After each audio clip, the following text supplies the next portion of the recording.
qual me quer três para adiante, tá com ora bota tomar decisão, não sei que tem quadro de koopkrachtmodule que nós está desenvolvendo, caminho bota bisa, ora bota uma decisão, porque tem um rekenmodel que está bisabo que o impacto direto também está. Dus, por exemplo, ora bota bisa bampone, bota reduzir um tipo de belasting ou bota dar um tipo de subsídio, porque tem um sistema que está bisabo que o impacto econômico também está.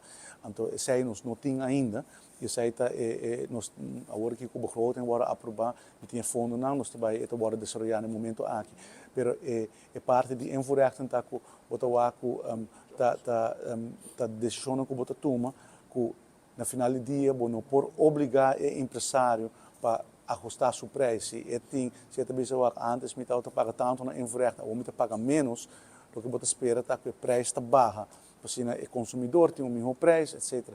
Mas não por obrigar um empresário a pagar isso aí. Então, vamos pôr se você baixar o preço de importação de palo, você espera que está baixa, para assim o consumidor tem o mesmo preço. Mas se não está importar e está vender palo, de não assim e usa o fundo não é para cover expenses, como governo não poderia também não vai não tal ideia.